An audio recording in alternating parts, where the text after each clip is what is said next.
I invite you to listen to my original story on my Purple Heart Stories channel. Please support with a like and subscription if you enjoy it. Ash of Trust. 36 years old. 10 of them I lived as if the devil himself had finally taken mercy on me and issued me a pass to paradise. I had a construction company that brought in enough so I didn't have to count the change in my pocket. I had a past service in an elite sapper unit from which I took away two important skills: not to tremble while looking death in the face, and to turn explosives into a surgeon's scalpel. But most importantly, I had Megan. When I first saw her in the CrossFit gym where she worked as an instructor, I lost my breath. Not from the smell of sweat and rubber that permeated this temple of the healthy body, but from how the sunlight tangled in her red hair, gathered in a careless ponytail. From how sweat glistened on her shoulders, making her skin look like polished amber. From how she laughed, loudly, throwing her head back, not caring who would hear. Megan was 27, 9 years younger than me. She said that as a child she dreamed of marrying a prince and living in a castle. Now, in our embraces, she whispered that her dream had come true. I wasn't a prince, more like a soldier who had learned to build instead of destroy. But for her, I tried to become exactly the one she dreamed of. We built a life that everyone dreams of. I opened a construction company after leaving the army, started with one truck and 3 workers who looked at me as if I were a crazy optimist. 3 years later, I already had 15 crews and an office in the business center. Megan continued to work at the gym, not for the money, but because she loved seeing how people changed under her guidance, becoming stronger, more confident in themselves. We bought a house in the suburbs, not too big, but with a view of the mountains and a garden where Megan planted roses in all shades of the sunset sky. Every Sunday we had a barbecue, invited friends, fellow servicemen, neighbors. Megan made her signature apple pie with cinnamon, and I grilled steaks, juicy, rare, exactly how she liked them. Our life was rolling along the rails of perfect happiness until fate derailed it one cool evening in Arizona. Class reunion, an invitation that Megan nearly threw away, but I insisted. You should maintain connections with your past, I said, watching her frown as she turned the glossy card in her hands. And besides, a meeting at the Sunrise Oasis. This hotel is a symbol of luxury. She hesitated, biting her lower lip, a habit that appeared only when she was very nervous. I don't know, Jack. There will be all these girls who looked down on me in school. Lindsay is now a managing partner at a law firm. Samantha launched a chain of boutiques. Olivia married a senator. And me? Just a fitness instructor. You're not just a fitness instructor. I turned her to face me, taking her by the shoulders. You're the best trainer in all of Portland.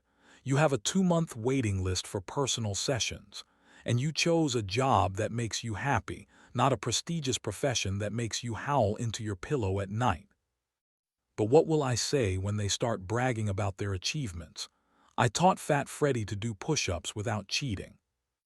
You'll say that you're married to the happiest man on earth. I kissed her on the nose. And that your home is full of love, not stress and mutual accusations. Believe me, half of these successful careerists would give all their stocks and positions for what you have. It worked. Her eyes shone again, the wrinkle between her brows smoothed out. I personally chose a dress for her for this trip, black silk, flowing over her body like midnight water. Bought a first-class ticket. Kissed her goodbye, inhaling the warm aroma of her perfume, a mixture of vanilla and berries, behind which hid her own scent, as familiar to me as my own breath. She spent the next night in someone else's arms. I won't forget this moment for the rest of my life. The front door opens, and in the doorway my Megan. But something's wrong. She's not glowing from within as usual. Her eyes are emptied wells. Her hands are shaking so badly that the keys she's holding jingle like an alarm. Jack, she says, and her voice is like cracked glass. Jack, I. She falls to her knees right in the hallway. Sobs shake her body with such force as if an earthquake started inside her and is bursting outward. And words begin to flow between the sobs, words that pierce my heart like poisoned needles. The reunion. Kevin Parker, a classmate who turned from a shy nerd into a confident businessman. The Desert Mirage Casino, intoxicating champagne and dizzying wins. $6,800 in chips, and then collapse, loss, a debt of $100,000. And Viktor Romanov, the casino owner with an accent in his voice and ice in his eyes, who offered her a choice. Either she spends the night with him in exchange for the debt, or he'll take everything through court and tell me, her husband, through which bed she decided to pass before returning home. She chose the first option. I was drunk, Jack. Her lips trembled, smearing lipstick over pale skin. It was Kevin. He set me up. I didn't understand. Megan recounted, choking on tears, how nervous she was all the way to the hotel. How the taxi weaved through the evening streets of Arizona, and she couldn't shake the thought that this trip was a mistake. At the last moment she even wanted to cancel, call me, ask me to come for her, but was too ashamed to admit she had chickened out.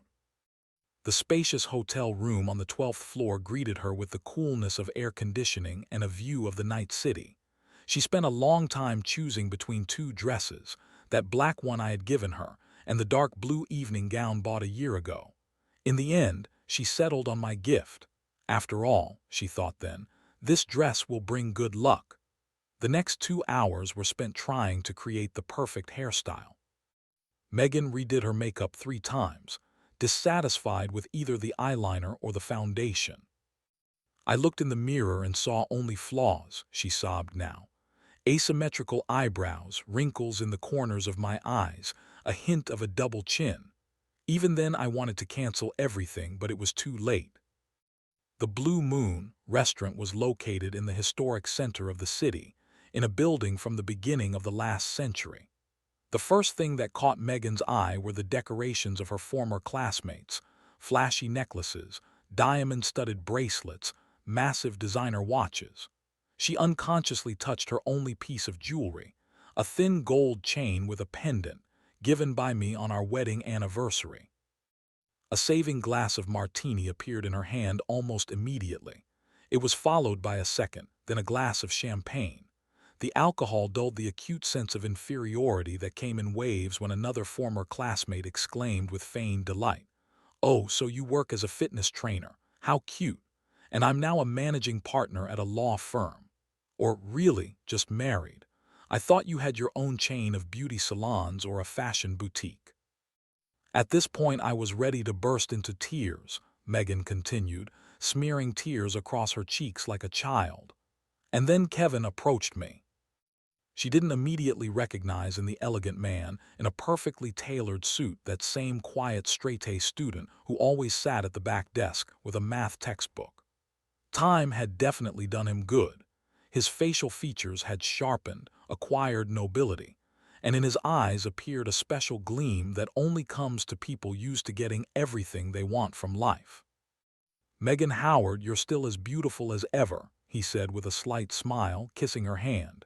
His touch sent shivers down her skin. "Shall we dance?" The next hour flew by like a single moment. Kevin turned out to be an excellent dancer and an even better conversationalist. He recalled funny incidents from school life, delicately avoiding topics of career and wealth. In his presence, Megan relaxed and even began to enjoy the evening. Champagne flowed like a river, and Kevin's compliments became increasingly personal and frank. "You know," he whispered in her ear during a slow dance, "you're the only one here who's remained genuine. All these pompous peacocks with their regalia, just empty shells. But there's something special about you, some kind of mystery." It was already well after midnight when Kevin, leaning to her ear, quietly said, "You know, there's one special place. Not for everyone. Only for those who know how to appreciate real life." Megan, intoxicated by champagne and his proximity, didn't even ask where they were going. The silver Mercedes carried them along the night highway, leaving the city lights behind. Kevin talked non-stop about how after college he began investing in startups, how his first million came to him accidentally, thanks to intuition and luck.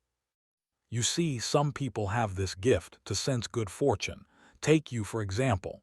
There's something about you, some special energy. I felt like I was under hypnosis. Megan crumpled a handkerchief in her hands, not looking me in the eyes. The casino appeared before us so suddenly, a majestic golden building at the foot of an ancient volcano, like a mirage in the night desert. A place for the chosen ones, Kevin said, helping me out of the car. In the spacious lobby, they were met by an attentive manager who seemed to know Kevin personally. He escorted them to the VIP area, where special slot machines with increased stakes were located.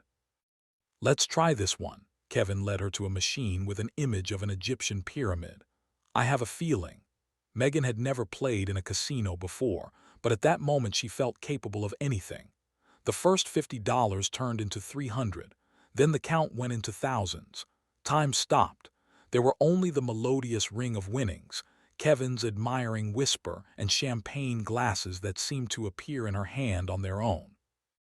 In about an hour, she won $6,800, an amount she couldn't even dream of. Kevin was delighted. I told you you have a gift, but you know what? This is just the beginning. The real game is waiting there. He pointed to an elegant hall with a roulette where well-groomed men in tuxedos and women in evening gowns studded with diamonds sat at tables. Come, I'll show you what real luck is. The croupier at the roulette table, Megan continued, gasping for tears, an imposing man with an attentive gaze, welcomed us with a slight bow of his head. I was staggering from the champagne I had drunk and the success that made my head spin. Kevin seated me at the table and said, "Let's try something simple to start. Put 1,000 on 23. I have a good feeling." She placed the chips without even thinking. The ball bounced across the pockets as if in slow motion and stopped exactly on 23. The hall exploded with applause. 35-1, the croupier solemnly announced, pushing an impressive pile of chips towards her. Megan felt like a queen. At this moment, Kevin leaned over to me and said, "Listen, I have a friend, a serious investor. He can lend us 100,000 for a really big game. With your luck, we'll hit the jackpot." There were sparks of excitement dancing in his eyes, and I nodded without thinking. Yes, let's. I didn't even properly read the papers I was signing. My hand holding the pen was shaking slightly with excitement. Everything happened so quickly that I didn't even have time to realize the moment of collapse. Kevin called out number 17, and I, almost without looking, pushed all the chips onto the green field. The ball danced around the circle for an eternity. I wasn't breathing. At one point, it seemed to me that it was slowing down exactly on 17, but the last treacherous jump, and it stopped on 14. A deafening silence fell. No, no, no, no. I grabbed my head, suddenly sobering up. I felt sick. Kevin put his hand on my shoulder. "Calm down. I have a solution. Come with me." I allowed myself to be led away like a sleepwalker, not feeling my own legs. We went up to the VIP area where the investor was waiting for us in a separate office. Viktor Romanov turned out to be an imposing man about 43 years old, in an impeccable suit. In his dark eyes shone a sharp mind, and in his slight accent could be guessed a Slavic origin. He gallantly kissed Megan's hand, offered her cognac, and sat opposite, carefully examining her tear-stained face. "No need to worry so much, dear." His voice was soft, almost paternal. "All sorts of things happen in life. The question is how we solve our problems." He paused. "I have a business proposition for you. You owe me a round sum right here and now. That's $100,000. If you have it, then great. And if not, be aware, I'll take everything from you through court and send you behind bars. I assume you don't have anywhere near this amount, right?" "Well, I'm very generous. I don't want to condemn such a beautiful woman to a public scandal, so I offer you a postponement, say, for an indefinite period. But it will have a small condition. You will spend the night with me, and we will repeat this every 2 weeks until the debt is paid, or until I get bored with you." I felt the room spinning before my eyes. Megan curled up in a ball on the floor of our hallway, her voice turning into a whisper. I wanted to scream, to run away, but I seemed paralyzed. Kevin imperceptibly disappeared from the office. Victor leisurely sipped cognac, waiting for an answer. "You have a husband, as far as I understand?" he asked as if in passing. "It would be unpleasant if he found out about your frivolity." At that moment, something broke inside me. I burst into tears, covering my face with my hands, smearing mascara over my cheeks. "Yes," I whispered through tears. "Yes, I agree." Victor nodded with satisfaction and pressed a button on the table. A silent guard entered. "Escort Mrs. Howard to my apartments," Victor ordered, "and bring champagne." The next few hours were forever imprinted in my memory as the worst nightmare of my life. I remember the cold shine of crystal glasses, the heavy smell of expensive cologne, the touch of strange hands. I remember trying to detach myself, to imagine myself somewhere far away, but reality broke into my consciousness again and again with Victor's sharp commands. She continued to speak, choking on tears, but the words no longer reached me. Something switched off inside, as if a bomb technician had cut the wire leading to the detonator. I looked at her and saw not a wife, but a target. Not Megan, but a problem that needed to be solved. "In 2 weeks you have to return to him," I said in a voice I didn't recognize myself, "or pay $100,000. Jack, forgive me, I beg you." "Go to sleep," I interrupted. "You need to rest." Will you forgive me?" I remained silent. At this moment I was already far away. My mind was calculating the depth of explosive placement, analyzing options, drawing up an operation scheme. My hand involuntarily rubbed my left wrist, as I always did before a difficult mission, feeling for my pulse, checking if there was still life. She stood up on trembling legs. At the bedroom door she stopped, looked back. "I love you, Jack, please don't leave me." I continued to remain silent. Behind me, on the table, Army awards gleamed dully under glass. Among them was a medal for special merits in mine clearance, a memory of the time when Lieutenant Jack Howard was considered the best sapper demolition expert in his unit. It was 3 o'clock in the morning when the revenge plan took its final shape. The Cactus Shade Motel looked as if it had stepped out of the pages of a cheap boulevard novel. A two-story building the color of faded coral, resembling an old prostitute trying to hide wrinkles under layers of cheap makeup. Flacking paint exposed concrete, as old age exposes bones under skin. The neon sign with the image of a cactus blinked with such a nervous periodicity as if it suffered from epilepsy. The registration desk was empty most of the time. Rare guests here were more of an exception than the rule. I registered under the name of Thomas Green, paid cash for 2 weeks in advance, and asked for a room on the second floor with a view of the highway. The administrator, a lean old man with fingers yellowed from nicotine, gave me an indifferent look, shrugged, and handed me the key to room 217. Room 217 became my observation post.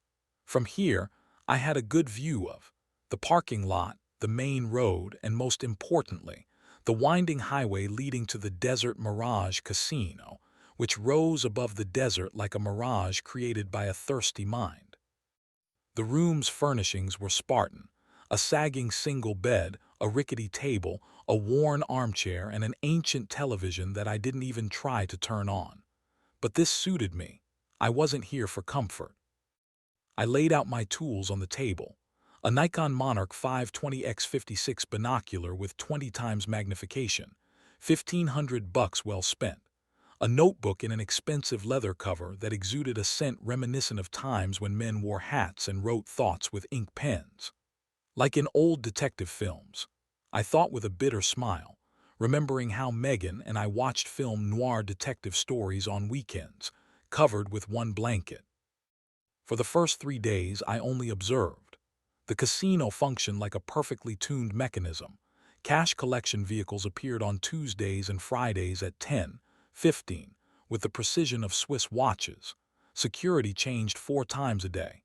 16 surveillance cameras along the outer perimeter, 8 of them with night vision and thermal imaging. I recorded every detail in my notebook, as if filling out a combat operations journal. The heat was unbearable. The thermometer outside showed 95 degrees Fahrenheit in the shade. I gulped scalding coffee from the machine in the corridor, barely slept, and felt a cold determination growing inside me. In this desert wilderness, in this God-forsaken motel, I felt like I was at war again. Only now I had a single enemy. On the fourth day, I first crossed the threshold of the desert mirage as a visitor. Worn Levi's jeans, a checkered shirt, scuffed shoes, a typical middle-class representative who decided to play with fate.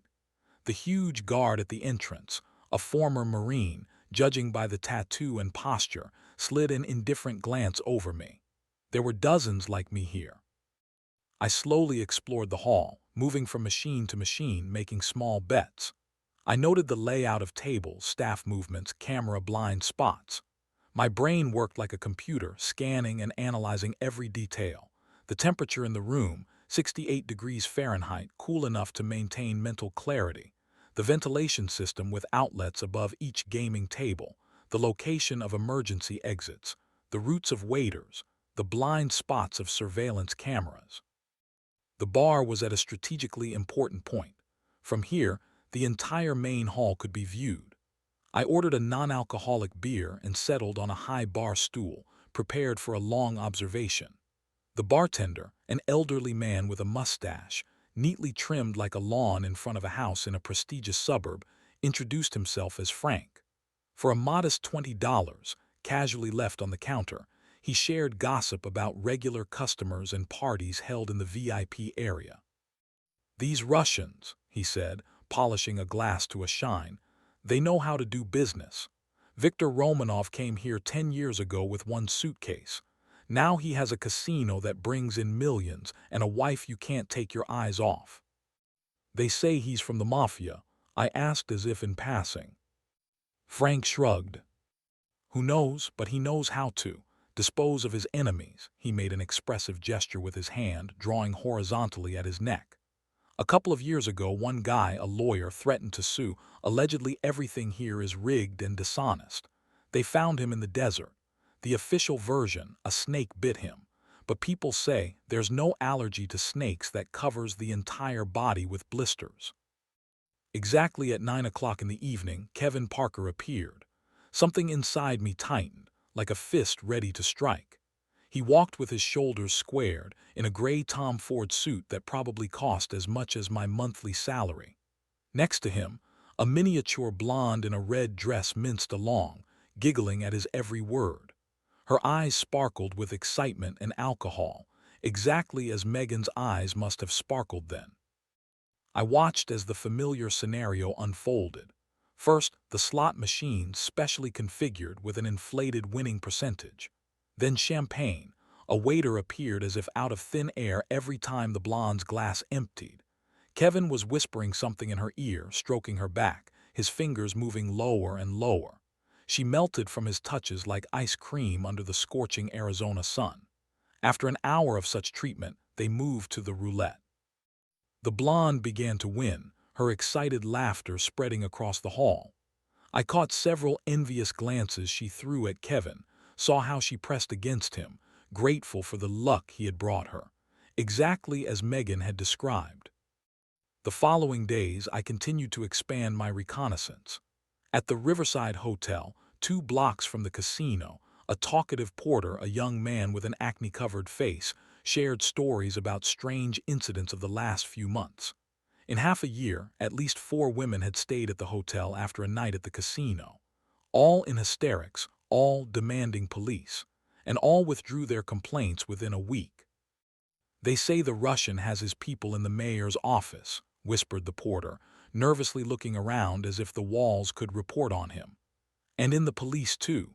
A couple of years ago, a detective started digging into the casino. They sent him to some backwater in the hinterland. And the tax authorities, they only come for show." The porter rubbed his thumb and forefinger, hinting at bribes. "But what really surprises me," he added, leaning across the counter, "is that Mrs. Romanova herself, the wife of this Russian, also participates in their schemes. You know, she's such a beauty that she could be filming in Hollywood or marry a billionaire. but instead she helps her husband cheat suckers. By midnight, I witnessed the appearance of a new figure. Anastasia Romanova entered the hall like a queen at a ball, majestically and confidently, knowing that all eyes were on her. The dark blue Versace dress hugged her figure like a second skin. A diamond necklace on her neck reflected the light of chandeliers, scattering rainbow fragments across the walls. But I wasn't interested in the jewelry, but in her eyes, cold, calculating, constantly scanning the hall in search of potential victims. I carefully watched her work. Anastasia never spoke first. The victim had to take the initiative. Usually this happened at the bar where she sipped her invariable Manhattan with a double cherry, portraying the boredom of a rich and satiated woman. Once contact was established, the game began. Anastasia accidentally found herself next to the client during his bets. And, oh miracle, in her presence the player began to win. The system of signs between her and the croupier was honed to perfection. My military experience with covert signals helped quickly decipher the main commands.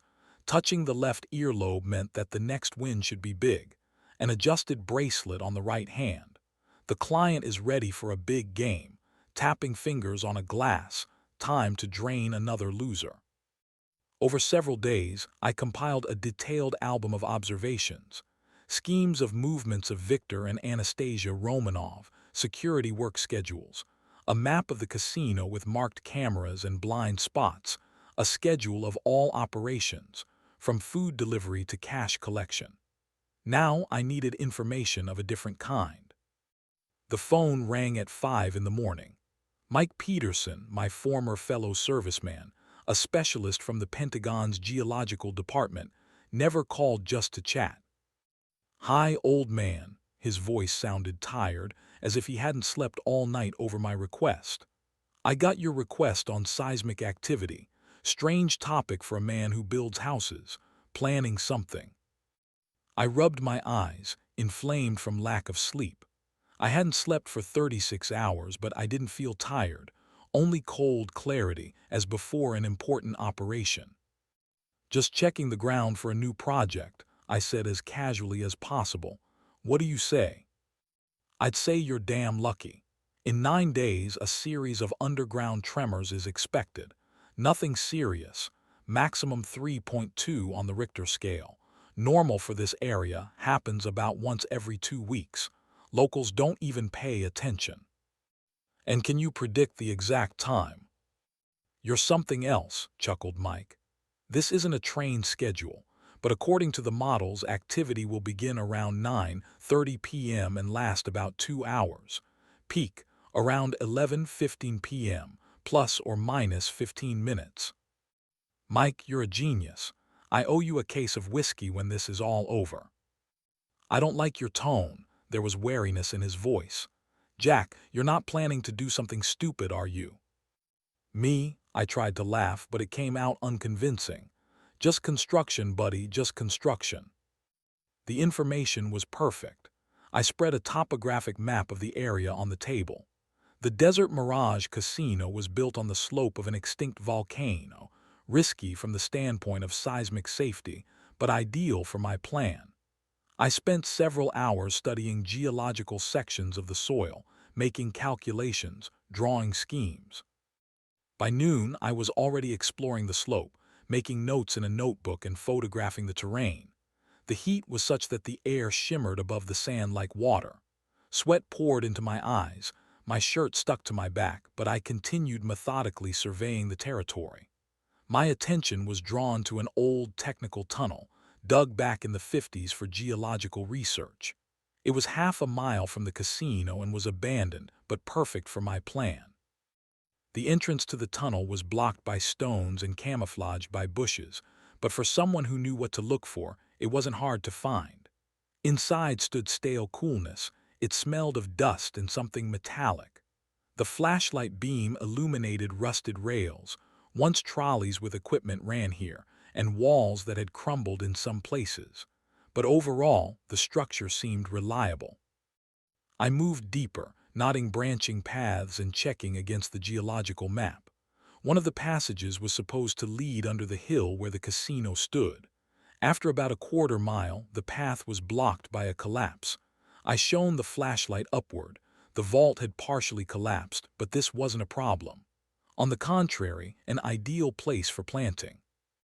Special equipment was required to implement the plan. At the local building supply store, Builder's Paradise, I registered as John Smith and paid only in cash. Industrial drill with a diamond crown, fasteners for underground work, control and measuring devices. All this was carefully packed in my van under the guise of ordinary building materials. "Building something big?" inquired the salesman, a sturdy man in a checkered shirt with the store's emblem. "A basement," I replied. "I want to make a home theater, with full sound insulation." "In such heat?" He was surprised, looking at the thermometer outside, showing 100 degrees.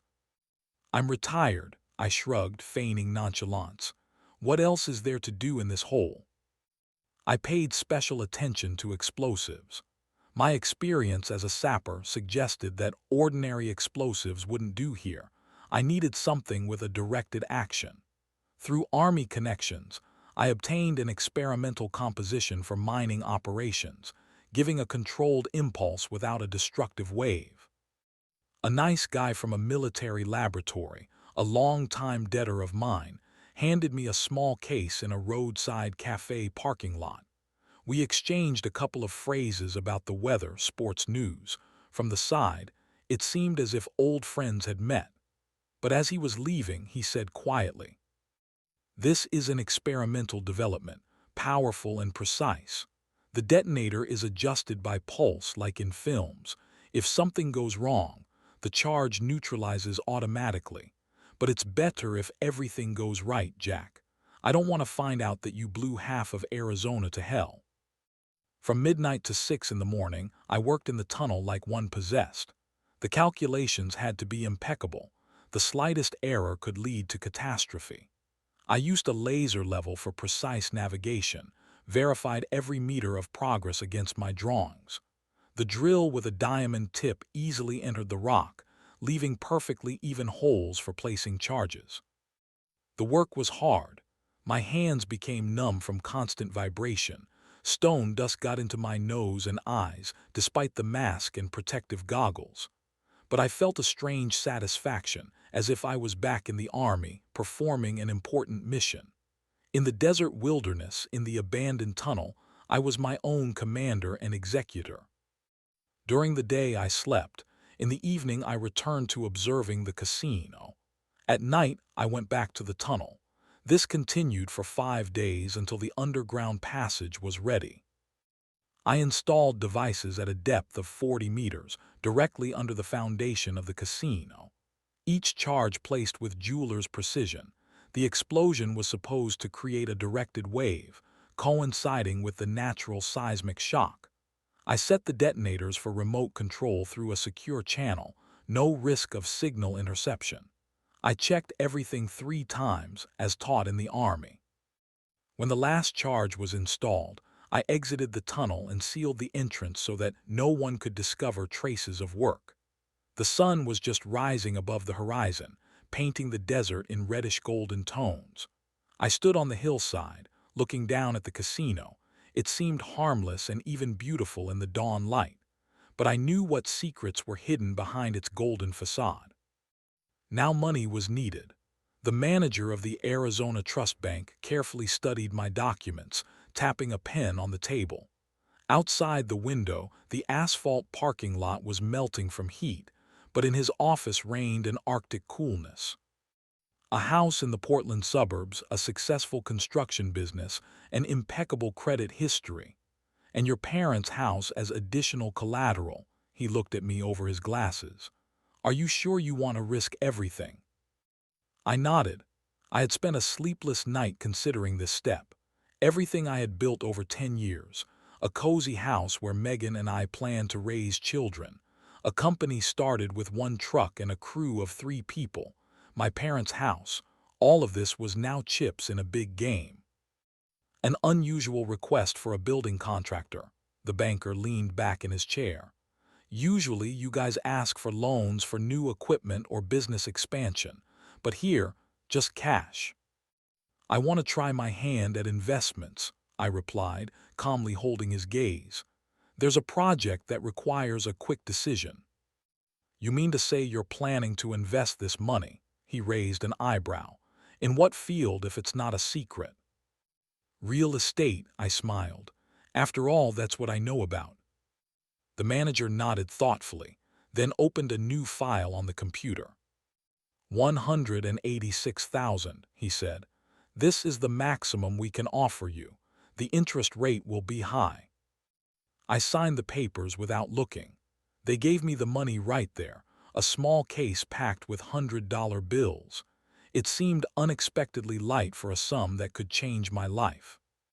The next 2 days I spent creating a new image. In a boutique of a famous designer, they first looked at me with suspicion. Worn jeans and a simple shirt didn't inspire confidence. But a stack of brand new $100 bills magically changed the attitude. 3 custom-ordered suits cost $30,000. A Swiss brand watch, another $45,000. Handmade shoes, platinum cufflinks, silk shirts. Every detail of the new image was thought out to the smallest detail. The saleswoman at the boutique, a slender blonde with a professional smile, fluttered around me, offering more and more options. You've transformed so much, she chirped, adjusting the collar of my new jacket. Just an incredible transformation. You look like a millionaire. Appearances can be deceptive, I replied with a smile that didn't reach my eyes. Always. I began appearing at the casino after 10 in the evening, when the hall was full of wealthy public. My appearance didn't go unnoticed.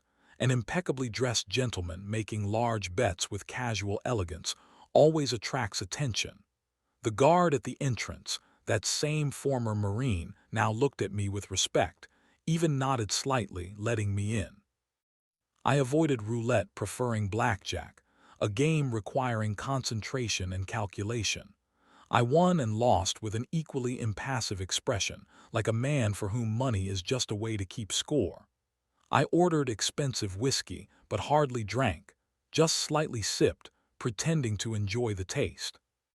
I deliberately kept to myself, didn't engage in conversations with other players, didn't flirt with waitresses, created the image of a lone wolf who was used to relying only on himself, a mysterious businessman who was just whiling away the evening with a game.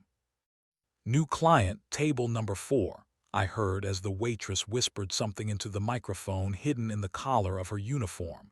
Information transmitted upstairs. Soon there would be a reaction. I was right. 15 minutes later, Anastasia appeared in the hall. She chose a red Valentino dress for her appearance. Flowing silk emphasized every movement, like blood pooling under the skin. The diamond necklace on her neck was probably worth more than the annual turnover of my construction company. She unhurriedly toured the hall, like a predator sizing up prey, and accidentally lingered at the table where I was playing. "May I?" Her voice was low, with a slight huskiness, like a singer's from a bar where everyone drinks whiskey with ice and listens to real jazz. Without waiting for an answer, she settled onto the adjacent chair. She smelled of expensive perfume. I had specifically studied elite fragrances to know what I was dealing with. "Please," I nodded slightly, continuing the game. From the corner of my eye, I noticed how she studied my hands. There was no ring on my ring finger. First plus in my favor. "Is this your first time here?" Anastasia called over a waiter. "Allow me to treat you to a special drink. We have a magnificent 50-year-old single malt whiskey, brought in especially for connoisseurs." "Thank you, but I prefer to keep a clear head during the game." I allowed myself a slight smile. Although, I admit, such an offer from such a woman is very tempting. Interest flashed in her eyes. Usually men didn't refuse her treats. She crossed one leg over the other. The dress seductively slid over her thigh, revealing tanned skin. "You must be a professional player, such restraint." "No, not at all," I made another bet. "Just a businessman who's tired of earning money the usual way. You know, sometimes you want thrills." I signaled the croupier another card. The 9 of spades fell, exactly what was needed. The dealer revealed his cards bust. I won but showed no joy, just nodded slightly. Anastasia leaned forward, opening the best view of her décolleté. "Oh, I understand perfectly what you're talking about. Many here seek exactly that, thrills." Her finger lightly slid over the back of my hand, as if by chance. The touch was fleeting but eloquent, an invitation to a closer acquaintance. I won the round and casually pushed the chips to the croupier. Anastasia touched her earring, a signal. The next deal brought me a big win. "Looks like I bring you luck," she purred. "Maybe you'll allow me to treat you to a drink after all. We'll celebrate your success." "Only if you'll join me." I stood up from the table, collecting the chips. "And perhaps tell me more about this amazing place." Anastasia smiled, accepting my hand. She didn't know she was walking straight into a trap. She didn't know that each of her gestures, each glance had been calculated by me in advance. She didn't know that the man she was planning to deceive already held all the strings of this game. The revenge plan was entering its decisive phase. For the next 3 days, I played the role of an enamored simpleton with the precision of a Hollywood actor who had won an Oscar. Every gesture, every word was calibrated, like the movements of a clock mechanism. I allowed Anastasia to think she controlled the situation, skillfully playing along with her manipulations.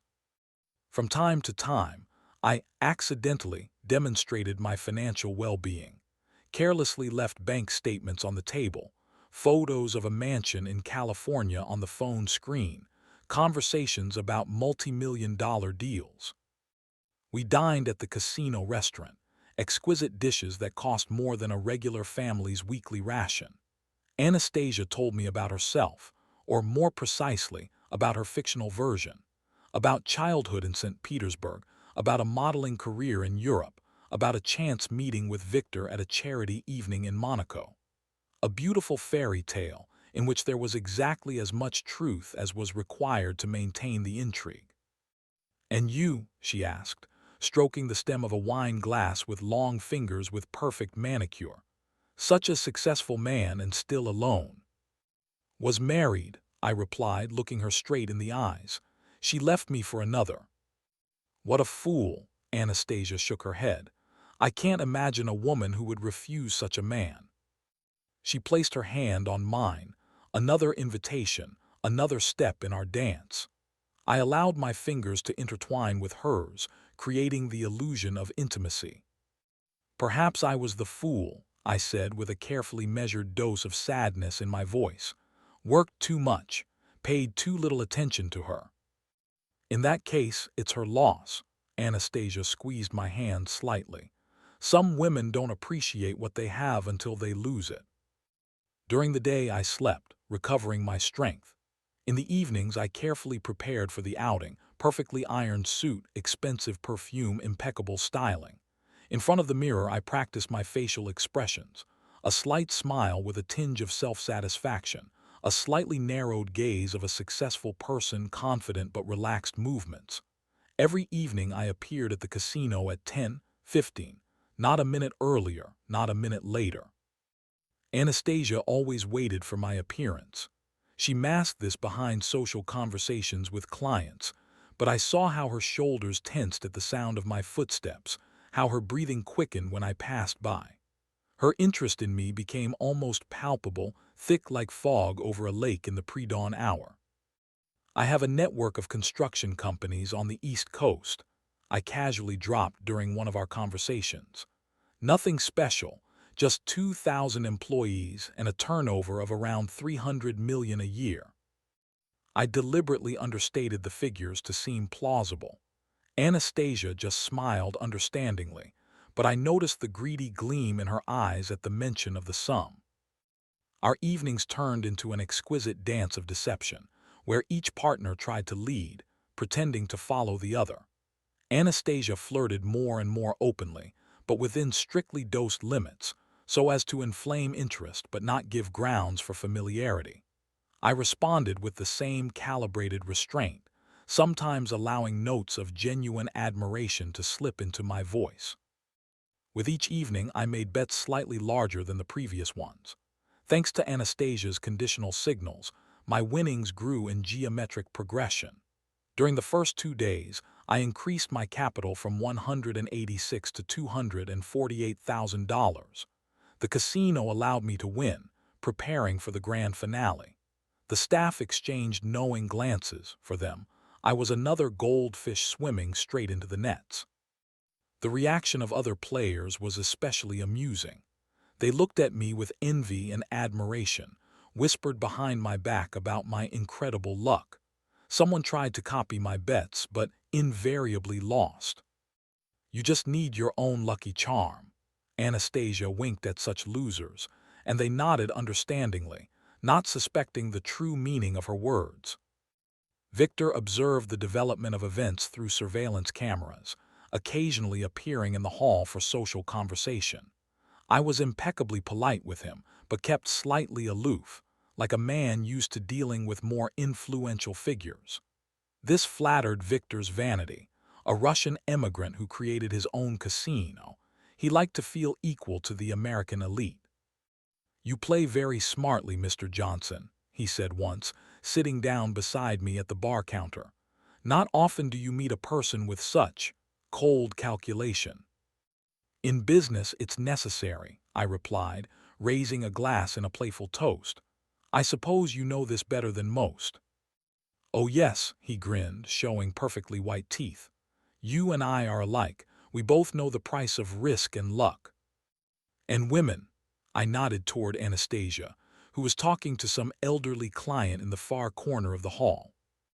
Victor tensed for a moment, then relaxed, deciding that I was simply complimenting his wife.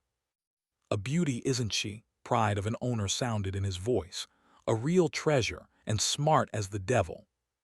"You're lucky." I took a sip of whiskey. "Such women are encountered once in a lifetime." "In each lifetime," he corrected with a meaningful smile. "How many lives a man lives, so many times he can be lucky." There was something ominous in this phrase, but I just smiled in response. Victor patted me on the shoulder and walked away to greet new guests. I watched him go, imagining how his facial expression would change when he realized that his own weapon had turned against him. Every night, returning to the motel room, I checked the detonators through a secure communication channel. The system was tuned to my pulse. If something went wrong, the explosion wouldn't happen. I couldn't allow the revenge plan to turn into a mass murder. This was supposed to be a surgical operation, not a slaughter. Sometimes, lying sleepless before dawn, I thought about Megan. Memories of her no longer caused sharp pain, rather, a dull ache, like a bruised spot that still stings but no longer bleeds. These thoughts only strengthened my resolve. I was avenging not so much for tarnished honor as for destroyed dreams, for betrayed trust, for a life that collapsed like a house of cards from a gust of wind. And the closer the moment of retribution came, the calmer I became. When Anastasia invited me to the VIP room of the casino, I knew the denouement was near. The predator had sensed prey and was preparing for the decisive pounce. Well, it was time to show who the real hunter was here. The VIP room was shrouded in semi-darkness, thick as molasses. Anastasia led me to a separate table in a niche, hidden from prying eyes by heavy velvet curtains the color of ripe plum. A waiter materialized like a ghost, silently placing before us a bottle of Dom Perignon from 1996. She masterfully created an intimate atmosphere, subdued light, quiet jazz music, the barely perceptible aroma of her perfume. "You know," she said, leaning so close that I felt the warmth of her breath, "I've never met a player like you before.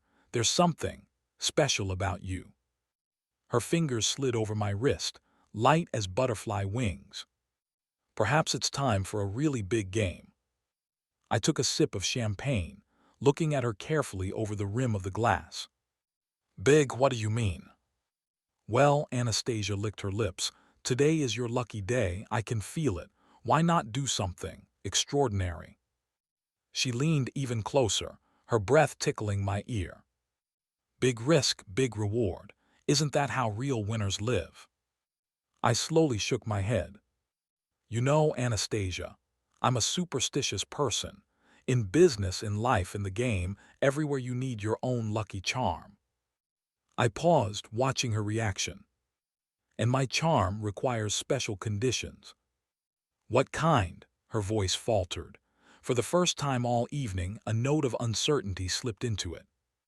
To work properly, the charm must become personal. I looked her straight in the eyes. Very personal. Anastasia drew back as if struck. Surprise, fear, anger flashed across her face. Finally, habitual self-control prevailed. Do you understand what you're asking for? She asked coldly. Of course, just as you understand what sums are at stake. I took a bank statement from the inside pocket of my jacket. Her eyes widened at the sight of the figures. A heavy silence hung in the hall. Anastasia was fighting with herself. I could see it in the slight trembling of her fingers gripping the glass. In 10 years of working at the casino, she had never crossed this line. Flirtation, hints, touches, yes, but never intimacy. This was her principle, her pride. My husband, she began. Your husband will never know, I smiled. Besides, isn't that the point? Thrills, forbidden fruit. Isn't that what we were talking about? Anastasia stood up, nervously smoothing her dress. Give me 10 minutes. Room 742. She quickly walked to the exit, pulling out her phone on the way. I knew. Now she would send security a message that she was going up to the room voluntarily, a standard security procedure. In the elevator, I looked at my reflection in the mirror. Impeccable suit, confident posture, cold gleam in my eyes. I looked like a man going to an important business meeting, not an intimate date. And in some sense, that's how it was. Sorry, Megan, I thought, but this needs to be done. Room 742 turned out to be luxurious apartments with a panoramic view of the night Arizona. Anastasia was waiting by the window with a martini glass in hand. Her silhouette was clearly outlined against the background of the casino lights. A slender neck, graceful shoulders, the smooth curve of her back. She turned at the sound of the opening door, and I saw in her eyes a strange mixture of determination and doom. Champagne, she asked, pointing to a silver ice bucket. Not now, I slowly approached her. We have 2 hours until the big game, and I want every minute to be worth the money that will be put at stake today. The next 2 hours turned into an exquisite torture for Anastasia. I deliberately made her do things she had never done. Each time she tried to take the initiative, I gently but firmly returned control to myself. This was my revenge, humiliating, calculating, cold. I wanted her to feel used and emptied, exactly as Megan had felt. I didn't even enjoy it. Sex was just a tool of revenge for me.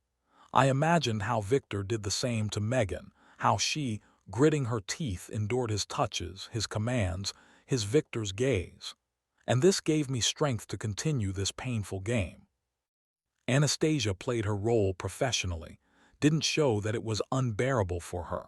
But I saw the truth in her eyes, self-hatred, mixed with greedy anticipation of future winnings. She thought she was playing her game, just went a little further than usual. She didn't know that she herself had become a figure in someone else's game. The casino's gaming hall buzzed like a beehive. Rumors about the upcoming big game spread instantly. Visitors left their tables, drawing closer to the roulette. I caught several envious glances thrown at Anastasia. Her flushed face and slightly disheveled hair clearly indicated what she had been doing for the last few hours. Victor observed what was happening through cameras from his office. His lips twisted in a satisfied smirk. Another big fish was ready to swallow the hook. He didn't suspect that his wife had crossed the line for the first time. For him, this was an ordinary evening, another sucker ready to part with his money. Let's make a trial bet to start, purred Anastasia, stroking my shoulder. 10,000 on 28. She gave a meaningful look to the croupier, a stocky man with the impassive face of a professional player. He barely noticeably nodded. The ball bounced across the roulette pockets. I felt Anastasia's hand tense on my shoulder. Despite the rigged result, she was nervous, an actress to the bone. The ball stopped exactly on 28. The hall exploded with applause. "See," she whispered in my ear. "I told you I bring luck, and now." She ran a finger along my neck. "Let's play big. Put everything on number 69. Her voice was full of allusion to our recent intimacy. At this moment, the chandelier above the gaming hall barely noticeably swayed. Someone among the visitors nervously cried out. "Don't worry, ladies and gentlemen," the croupier hastened to reassure the public. "This is a common phenomenon for our places. A little seismic activity, nothing dangerous." "I'll make a bet," I said slowly, "but not quite an ordinary one." I laid chips on the table, $250,000. "I bet that the ball won't land on any number, not even on 0. A deathly silence fell in the hall. Anastasia froze with her mouth slightly open. The croupier looked at her in confusion, waiting for instructions. There was no such bet in the casino rules. It was absurd, impossible. But to refuse a client ready to bet such a sum. Anastasia quickly recovered from her confusion. She didn't see a threat in this bet. The ball in any case was supposed to stop at 69. She signaled the croupier to accept the bet. "Odds 1 to 260, announced the croupier in a trembling voice. A quick calculation in the heads of those present. If the client wins, the casino will owe him 65 million. The entire hall held its breath. The croupier launched the ball with measured precision. My hand, lying in the pocket of my jacket, became wet with sweat. The tip of my index finger rested on the detonator button. Time stretched like melted caramel. The ball described circle after circle, gradually losing speed. Anastasia dug her nails into my shoulder. Her self-confidence began to melt. Something in my behavior was alerting her, but it was already too late. When the ball almost stopped on 69, I pressed the button. Deep underground, the directed action charges worked. The building shuddered from an underground shock. The chandelier swayed harder, glasses on the bar counter rang. And the ball, as if obeying an invisible force, jumped and, describing an elegant arc, landed precisely in Anastasia's décolleté. For several seconds, absolute silence reigned in the hall. Then someone hysterically laughed. Anastasia, white as a sheet, with trembling hands, retrieved the ball from her décolleté. The croupier, with a completely white face, cleared his throat and pronounced, the bet has played. The gentleman has won." Anastasia disappeared from the hall faster than anyone could blink. I knew. She ran to her husband to warn him. But I was ready for this. While the casino staff frantically tried to contact the manager and panic grew in the hall, I calmly headed for the stairs leading to the upper floor. Guards tried to block the way, but years of training in special forces didn't go to waste. 2 precise strikes, and the first guard slumped to the floor with a dislocated shoulder. The second reached for his gun, but I beat him with a painful hold. The third didn't even have time to react. A blow to the solar plexus sent him into a knockout. Victor was just finishing checking the safe, preparing for escape, when the door of his office flew off its hinges. He pulled a gun from the desk drawer, but I was already nearby. A short, hard fight ended with the casino owner on his knees, gasping in pain. I held his arm twisted at an unimaginable angle. Who are you?" Victor gasped. "Megan Howard's husband," I calmly replied. "Remember her. You forced her to spend the night with you for a card debt. Now we're even. An hour ago I forced your wife to do the same." I increased the pressure on his arm, causing a new groan of pain. "And now you'll give me my rightful winnings, every cent." His face, a second ago white with fear, suddenly reddened with rage. You slept with my wife." He tried to break free, but I only twisted his arm more strongly. "You're a dead man. Do you know who I am?" "I know," I spoke calmly, almost benevolently. "You're a petty crook who thinks he can break others' lives with impunity, but today you've met someone who will break yours." Victor jerked, trying to reach for something in his pocket. I hit him on the back of the head, not too hard, just to bring him to his senses. "Listen carefully. I have a recording where you offer my wife to pay in kind for a card debt, and there are testimonies of other women whom you forced to do the same. If something happens to me, these recordings will go to the FBI, the tax service, and all news channels." I released his hand and stepped back. "But you have a choice. You pay me the winnings, close the casino, and start a new life somewhere far from here, and possibly your wife will even stay with you, although I doubt it." Viktor Romanov slowly rose from his knees, rubbing his wrist. His gaze darted around the room, as if searching for an escape route. "You're bluffing," he said finally. "You don't have any recordings." I took out my phone, turned on the recording. Megan's voice, trembling with tears, recounting what happened in Victor's office. Then Victor's own voice, offering her a deal. "This is a copy," I explained, turning off the recording. "The original is in a safe place. And yes, I didn't fail to get a technical examination that confirms its authenticity. So..." Victor broke. His shoulders dropped, his eyes went out. "How much?" he asked dully. "What I won by the rules of your own casino. 65 million. Viktor Romanov personally supervised the loading of money into 2 black minivans. His once confident movements became fussy. His hands trembled as he counted stacks of bills. He had aged 10 years in this night. His receding hairline became more pronounced, wrinkles cut deeper. In his eyes appeared the hunted look of a wounded animal. Anastasia disappeared through the service exit, taking her jewels. The staff whispered that she was seen getting into a taxi with a designer suitcase. Later, it turned out that she had booked a first-class ticket to Paris. "I beg you," Victor's voice, recently so authoritative, now broke to a whisper, "don't report to the police. I'll close the casino. I'll do anything you say here." He was shaking, but not from fear of losing money. I saw something more in his eyes. Horror at the destruction of reputation, at the betrayal of his wife, with whom they had built this profitable deception business. "Children's Park," I calmly pronounced, watching the loading. "With carousels, attractions, maybe even a small zoo. The place is beautiful here, view of the mountains. Children will like it."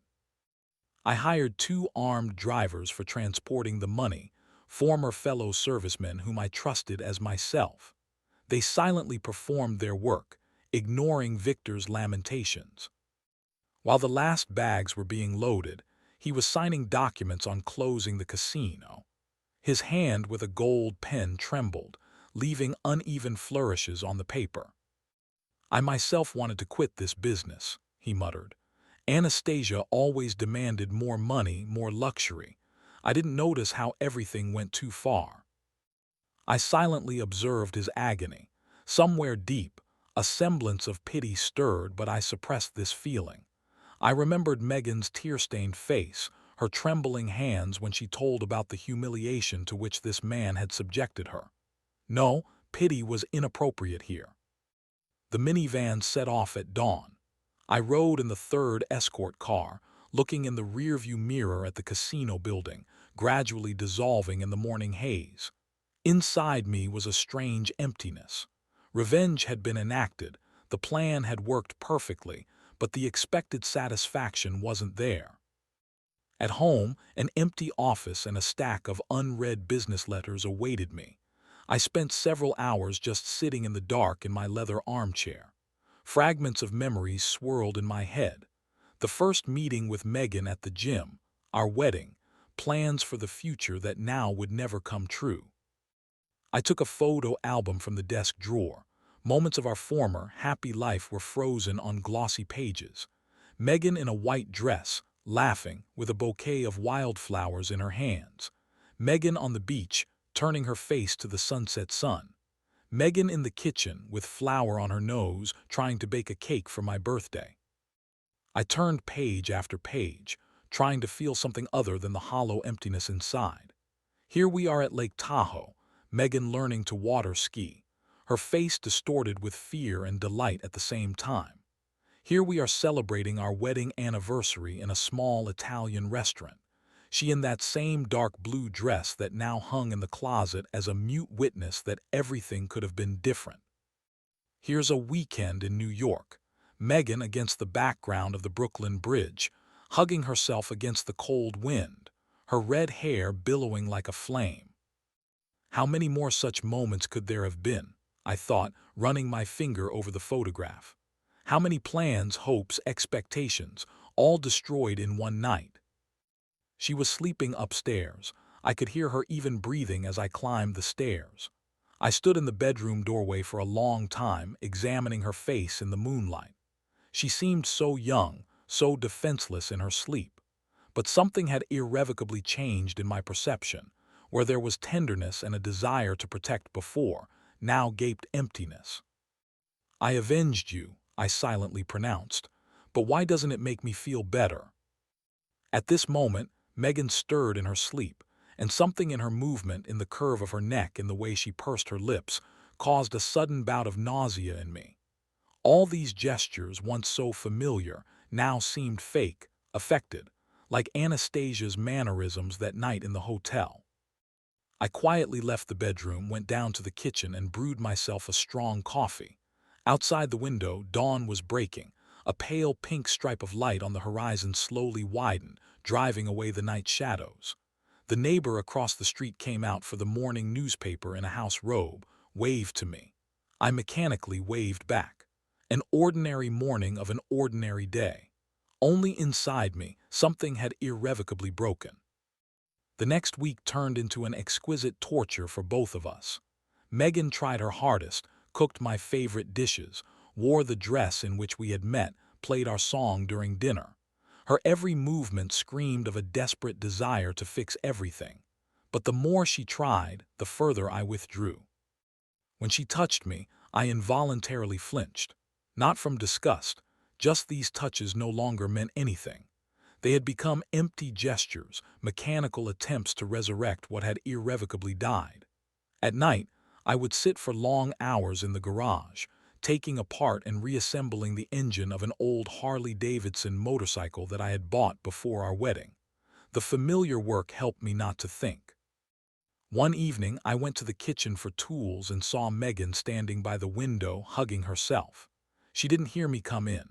In her posture, in her lowered shoulders, in the way she was hunched over, there was such hopelessness that for a second I wanted to approach, hug her, tell her that everything would be all right. But I knew it was a lie. Nothing would ever be the same again. She turned and saw me. Her eyes were red from tears, but she smiled, such a tortured, pitiful smile that it physically hurt me. "I made dinner," she said, nodding to the set table. "Your favorite lasagna." I took a screwdriver from the drawer and headed for the exit. "Jack," her voice broke, "please, let's have dinner together like before." "I'm not hungry," I replied without turning around. "We don't even talk anymore." There was so much pain in her voice that I stopped, slowly turned around. She stood in the middle of the kitchen, small, lost, in an apron with a floral pattern, a gift from my mother last Christmas. "What is there for us to talk about, Megan?" "About us, about what's happening, about how we should live from now on." "And you think that us still exists?" I asked quietly. She covered her face with her hands, her shoulders shaking with sobs.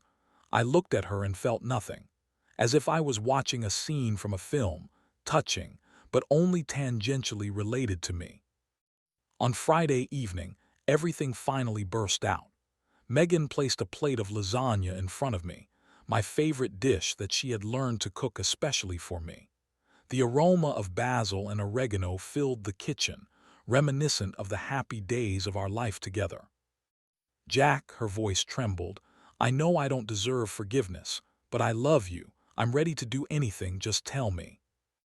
"That's exactly it," I quietly replied, pushing away the untouched plate. "You're ready to do anything, just as you were ready that night at the casino, as you allowed them to manipulate you, as you fell for cheap tricks. It's not about physical infidelity, Megan. It's about the fact that you allowed yourself to be used." She sank onto a chair, as if her legs refused to hold her. "I was drunk. I didn't understand." "No, you understood everything perfectly. You just decided that you could play their game, decided that you were smart enough to outplay professional con artists, and when they cornered you, you chose the easiest path." Tears rolled down her cheeks, leaving black tracks of mascara. "What do I need to do, Jack? How do I prove?" "Nothing." I stood up from the table. "You can't prove or fix anything, because it's not about what you did. It's about who you turned out to be." This was a difficult conversation, but necessary. We talked until late at night. For the first time after what happened, we were really talking, not just exchanging perfunctory phrases. Megan told how she actually felt all these years by my side, small, insignificant, unworthy of my success. How the class reunion stirred up childhood complexes. How desperately she wanted to prove to herself and others that she too could be successful, risky, special. "When I looked at you all these years," she said, hugging her knees and looking at the floor, "I saw a person who achieved everything himself, returned from the army a hero, built a business from scratch. You're respected, people listened to you. I admired you, Jack, and I understood that I myself am. That I'm just a girl from the gym who was lucky enough to marry such a man. Why did you never tell me about this? What would have changed?" She raised tired eyes to me. "Would you have started to pity me, or convince me that I was special too? I didn't want you to see how petty I am inside, how I still care about the opinion of classmates whom I haven't seen for 15 years. And to prove to them and yourself that you're not just a girl from the gym. You decided to play at a casino with money you didn't have," I said. "You," her voice faltered, "you never felt inadequate, Jack. Never wanted to prove to someone that you're better than they think of you." I wanted to respond sharply that no, normal people don't try to prove anything to anyone. But I remembered myself in the army, a skinny guy from a small town who was teased as a farm boy. How I went out of my way to show that I was no worse than the rich boys from big cities. How I volunteered for the most dangerous unit, just so no one would dare say I was a coward. "I did," I quietly replied, "but I didn't betray those who trusted me."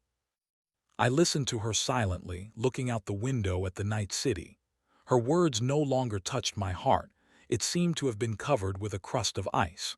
I understood her motives, saw the depth of repentance, but it changed nothing. Some things can't be glued back together, no matter how much you want to. In the morning, I methodically dealt with papers. Closed the bank loan, 65 million in winnings more than covered all debts. Contacted a realtor about selling our house. The lawyer prepared documents on the division of property. I was generous, leaving Megan more than the law required. Each document, each signature brought me closer to a new life. The bank manager, the same one who a week ago had given me a loan, looked at the transfer amount with widened eyes. "Mr. Howard, this is," he hesitated, "this is a very substantial sum. Are you sure you want to put it in an ordinary deposit account? I could offer investment instruments with a much higher yield." "No," I shook my head. "Just keep the money. I'll let you know when I decide what to do with it." "May I ask?" He hesitated, choosing his words. "May I ask the origin of this sum?" "Winnings at a casino," I replied briefly. "Desert Mirage in Arizona. You can check. All the documents are in order."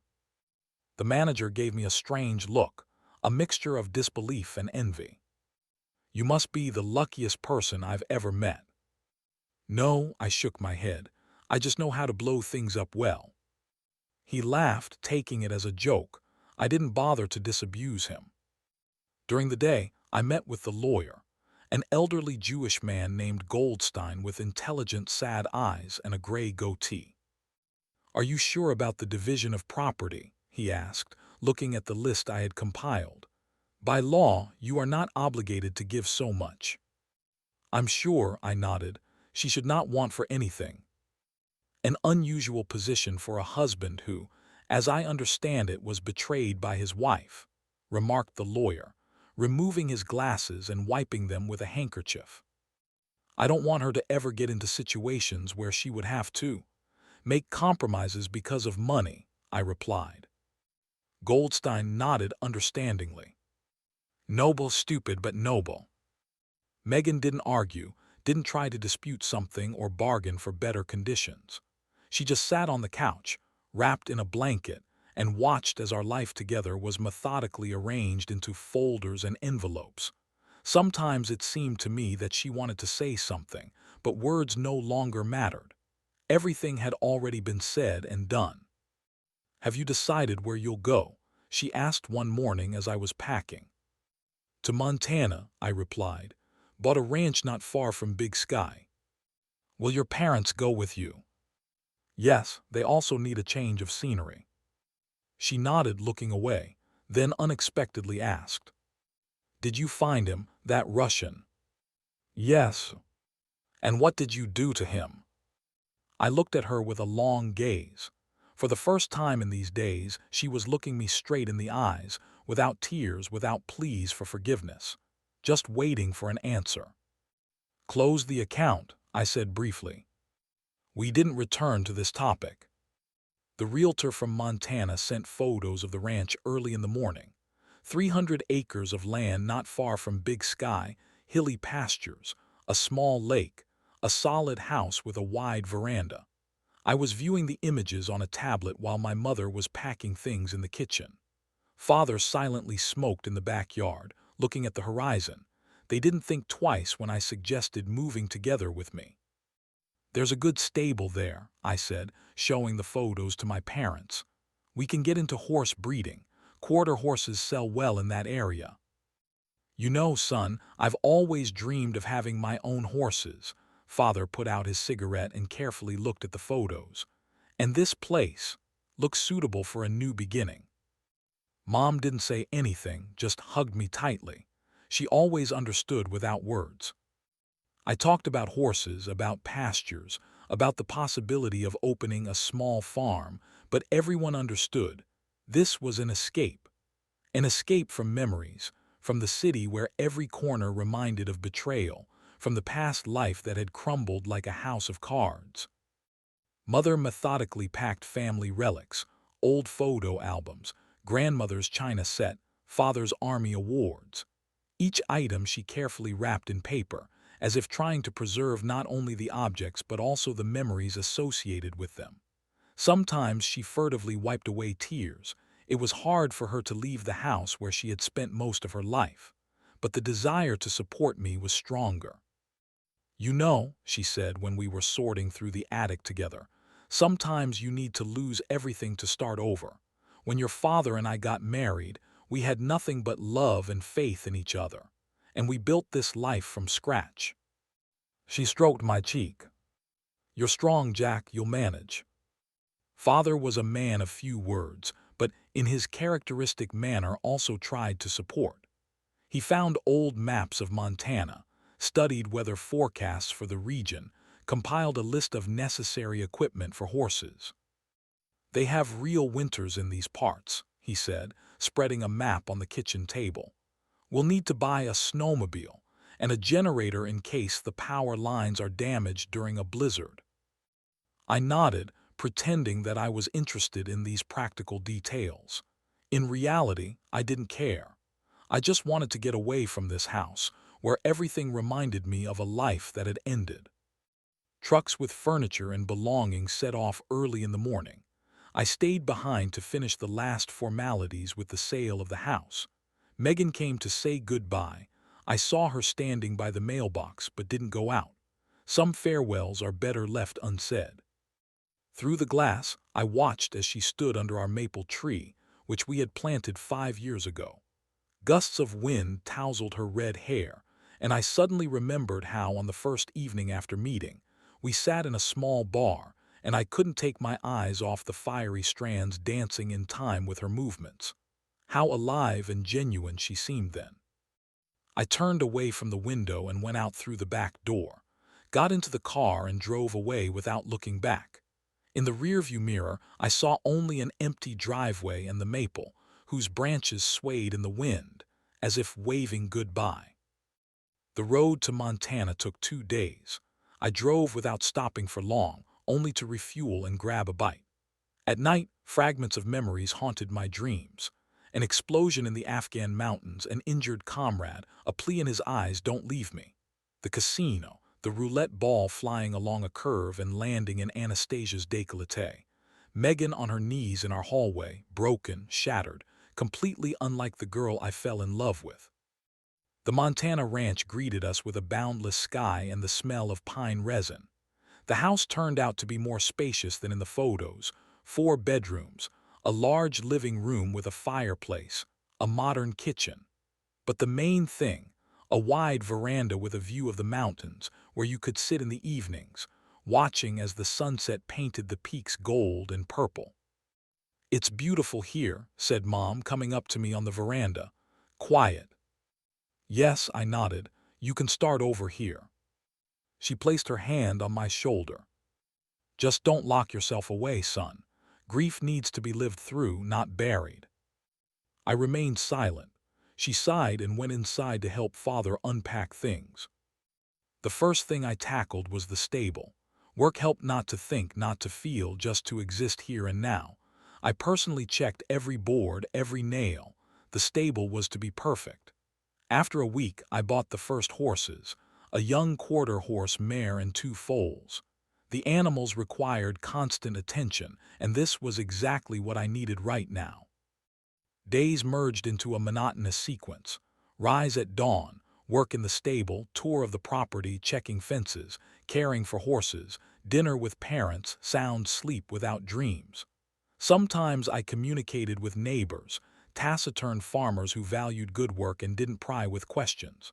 I was content with this simple life, where there was no place for the past. Divorce papers arrived on a Saturday morning. I sat on the veranda, sipping coffee and watching as the sun slowly rose over the mountains of Montana. Horses grazed in the distant pasture, their silhouettes clearly outlined against the pink sky. I took the papers and a pen from the envelope, a pen that Megan had once given me. The signature fell on the paper easily, without hesitation. I felt neither bitterness nor regret, only strange relief, as if I had finally closed a long-read book. The thirst for revenge no longer burned inside, but the ability to forgive, it seems, had also disappeared forever. "Jack, breakfast is ready," my mother's voice came from the kitchen. The smell of freshly baked pancakes filled the house. Father was busy in the garage. He had decided to turn it into a workshop for carpentry. Life continued. A new chapter was just beginning. I took one last look at the signed documents, carefully inserted them into an envelope for sending, and stood up from the chair. The ranch required attention. The horses were waiting for morning training, and the Montana sun promised another clear day. The past was left behind, and I was ready to move on. Only sometimes in the pre-dawn hours, when the whole world still sleeps, I am haunted by the same dream. Megan stands at the threshold of our house, and her eyes are full of tears. "Jack," she says, "I made a mistake." And I reply, "No, you just showed who you are." And I wake up with the feeling that something has finally died inside me, something that no millions can resurrect. Sometimes I think about Viktor Romanov and his wife. I wonder if they met again. Did he forgive her betrayal, or did his pride prove stronger than love? Did he build the promised children's park on the site of the casino? Or, having obtained new documents, did he hide somewhere in Europe to start all over again? He and I, in some sense, turned out to be strange brothers in misfortune, 2 men betrayed by women they trusted. Only if I destroyed his house of cards, then mine collapsed on its own, from one wrong move by Megan. I don't regret my revenge. Victor got exactly what he deserved: uncertainty and the loss of everything that was dear. Exactly what he caused to Megan and through her to me. Just retribution. But each time I look at the mountains from the veranda of our Montana home, I think about the fact that all this money, all this revenge did not return to me the main thing: the ability to love and trust. And probably, never will. Late in the evening, when my parents have already gone to bed, I go out into the yard, where in the darkness flicker the lights of neighboring farmers' cigarettes as they sit on their verandas. The sky here seems endless, and the stars, so close that you can reach out and touch them. I peer into the dark silhouette of the mountains and think that somewhere there, beyond the ridges, remained my former life. A life in which I was a completely different person. I wonder if Megan will ever be able to forgive herself. Will she be able to start over as I have? Or will memories of that night, of the path she chose, haunt her as much as I am haunted by the ghosts of ruined happiness? The night wind brings the smell of pines and freshly cut grass. I close my eyes and for the first time in a long while feel something akin to peace. Not happiness, that's still a long way off, but at least the absence of pain. Perhaps this is the beginning of healing. I take a deep breath and go into the house. Tomorrow will be a hard day. My father and I are starting to build a new stall for the horses. And who knows, perhaps by building a new home for animals, I can somehow restore my own inner world. At least it's worth trying. Life goes on, and even in the ashes of burned trust, new seeds sometimes sprout. If you like this story, please support the author with a like, subscribe to the channel, and share your emotions in the comments. Thank you.